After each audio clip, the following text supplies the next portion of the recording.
And hello again. What we're going to look at in this video is to start introducing probability. Now, you would have noticed in the last example I did in the last video is that when we had linear combinations of two variables, so we had x, and then we have x plus y. When we like I say, what do we have? We had for one of those questions we had 20x plus 5y.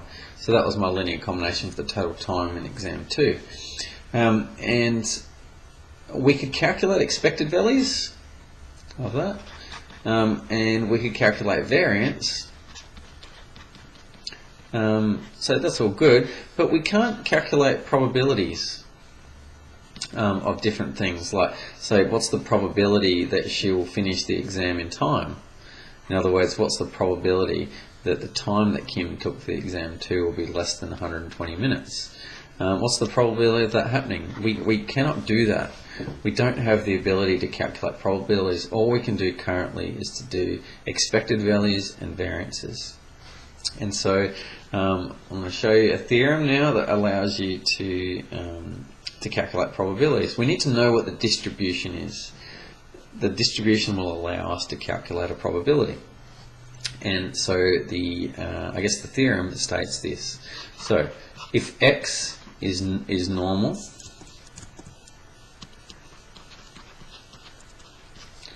is a normal random variable, is a normal random variable, and if y is a normal random variable, so they both must be normal, then a linear combination, so ax plus by, a linear combination of the both, is also normal. Why do we care that they're normal? Well, when they're normal, we get this nice bell-shaped curve, and what we can do is we can calculate probabilities. We know that the area under the curve here, using our z statistics, we know what these probabilities are. We can use our calculators to do those things. So we're able to do that. So if x is normal and if y is normal, then we can calculate linear combinations, we can calculate probabilities using that. So that's an important result. If we are ever asked to calculate probabilities, we need to know what the distribution is. And one of the only ways to do that is to find out whether it's normal or not. If x is normal and y is normal, then the combination of those is normal also. Let's look at an example. So let's do some lollies. The number of Skittles in a bag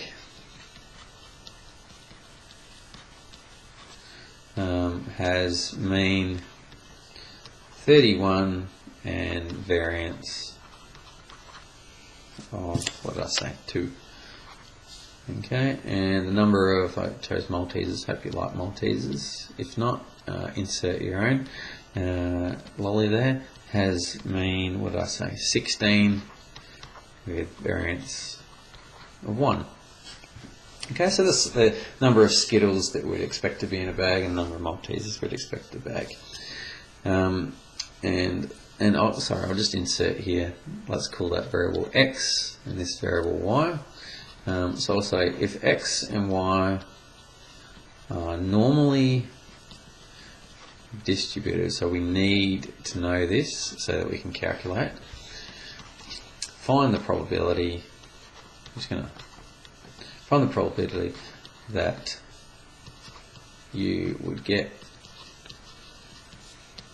50, well let's just do more than 50, a bit more, get more than 50 lollies in 2 random bags. Okay, so what this means, we have been told that on average for all bags of Skittles, on average the population mean is 31 and the variance is 2. For all bags of Maltesers, the population mean is 16 and the variance is 1. So what we're asking, if you grab 2 random bags, so 1 bag of Skittles and 1 bag of Maltesers, didn't really say that in the question, but let me say it now. So you're taking 1 of each bag. What's the probability that you'll have greater than 50 lollies from the 2 random bags? In other words, what we want to know is what's the probability that x plus y is greater than 50? That's what we're trying to find out. Okay, so let's do this. Probability x plus y is greater than 50.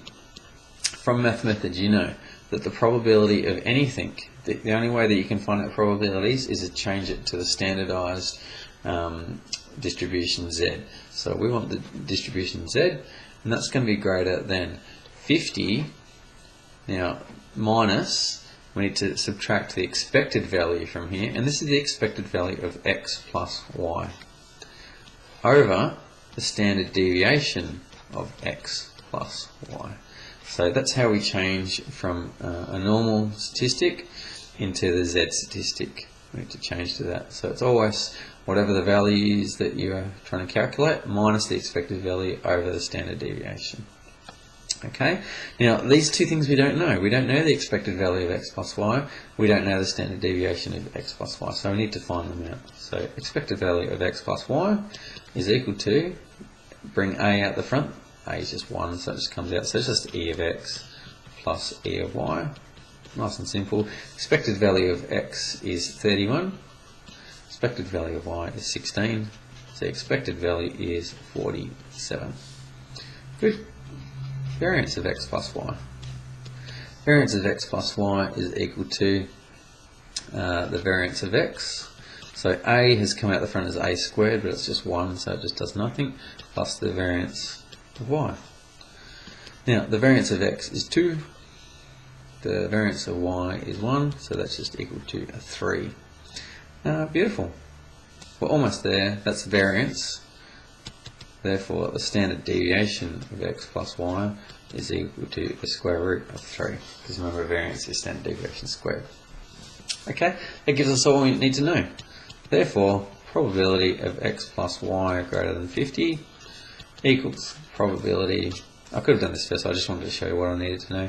Z is greater than 50 minus the expected value of x plus y, so that's 47, over the standard deviation of x plus y is root 3. Okay, so probability is equal to that. And that's when we go to a calculator. So let's do the calculator. Over to here, so on a calculator. So, you need to get a menu. We want probability distributions. And in probability distributions, we want the normal CDF, so the continuous distribution function. Okay, so we want that. Now, so this is your normal, your Z statistic. And what do we want? I've already forgotten what we wanted. We want Z, I need to calculate that. Silly me. 50 minus 47 over root 3. So we want, oh, it's doing some weird things, sorry. What is that? I've never even seen this thing before. Must have pushed something weird. Let's try that again. 50 minus 47 over root 3. We'll just get the approximate today. Oh, of course, it's just root 3. That's nice. I should have thought of that. Put any trust in me. I wouldn't. Probability distributions, normal CDF. So I'll go back there. So we want it to be greater, Z greater than root 3. Let's go back to here. So we want it to start from root 3. The lower bound will be root 3. And the upper bound, we want it to go to infinity. So infinity is in the pi menu on your TI Inspire. So there's Inspire at the front there. We want our mu to be 0 and 1 because this is your Z statistic. So we'll just leave that and there's your answer. Oh, what have I done wrong? Oh, it's done the square root of that. Let's just try that again. Sorry, you'd think I'd have this down pat. Maybe I didn't close the bracket. In fact, I could just do that. Anyway, try it again because I've never had that problem before. So that's root 3. I just need to close the bracket on here like that. Maybe that'll help. Upper bound of infinity. 0. That's better. Okay. So 0.0416.